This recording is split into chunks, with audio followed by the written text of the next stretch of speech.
Most of us have all had pets at some point in our life, and that we have loved dearly, and almost seen them as a part of our family, and someone that we would also see as like either siblings or almost like a child to us. Could you ever imagine that pet being shoved into a small room with hundreds of other dogs, being unable to move, being underfed, and just being physically abused and hurt?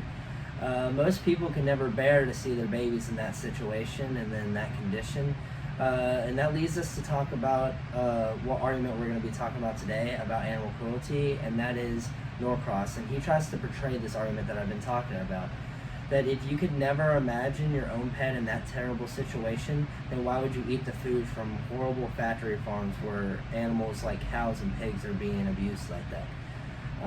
Now that I've caught your attention, I will be talking about our philosopher Norcross's argument, and where he believes that if it is immoral to hurt your own pet, then it should be immoral to eat meat from factory farms. Norcross gives a couple analogies, such as Fred's experiment, where Fred is abusing a dog, or abusing a couple dogs, and he does this because he has lost his taste for chocolate, and the only way he can get it back is a chemical released by stressed dogs that have been beaten and hurt, and he is torturing them. And Norcross kind of sees this as if it is wrong, if you see that situation as being wrong to beat a dog for your own personal gain, then why is it not wrong to be killing another animal, even though you're not physically doing it, but to be killing another animal like a pig and a cow for your own personal gain of meat?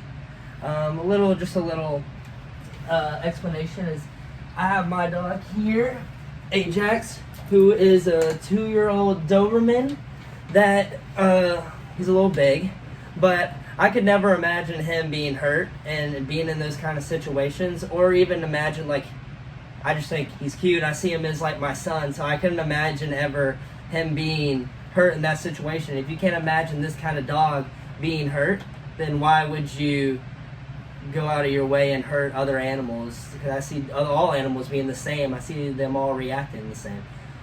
Which leads us to talk about another one of Norcross's main points of indirect harm objection. The indirect harm for factory animals holds that if the consumer doesn't torture the animal directly, or they don't know that they're consuming the meat and they don't know that they're actually getting abused in this situation, that it's still it's still not morally right, and that it's seen in a different way if they don't know that they're actually abusing the animals there and they're just taking in the meat for their own gain. Someone torturing puppies for other human gustatory pleasures is wrong, and that shows how the indirect harm can be seen as being false. If you would not abuse your own personal dog, why would you buy meat that was harmed by someone else? Cruelty is the infliction of unnecessary pain or suffering, whether indirect or direct.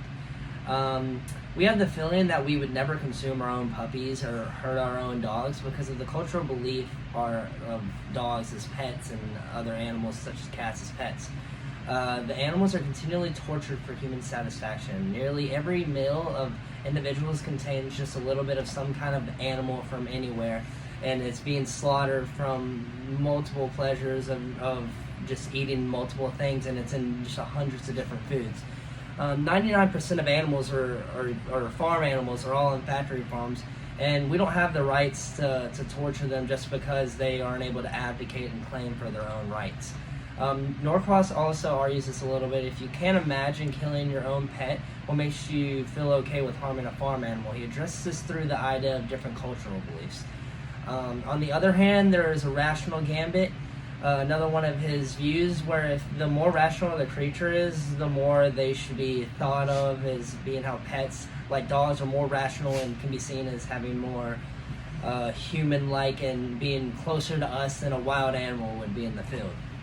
The idea can be seen as many different ways depending on the cultural values and the moral values of certain different places, because some places see farm animals as still being rational animals and they're pets, as you would say, and then other places believe that dogs and cats and other things that we see as pets can be food and also be farm animals where they are being eaten and used for other things in different countries.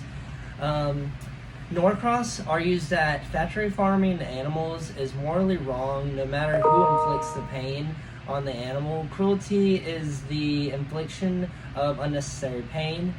The satisfactory need of humans for the consumption of meat is when killing factory farming animals, when there are other means of getting dietary benefits, like things such as eating vegetarian, where they have so many different chemicals and stuff that you can use now and put in different foods, where you get the same benefits as eating meat in different situations. So there's so many different ways to get around trying to go and eat these meats from other different factory farms.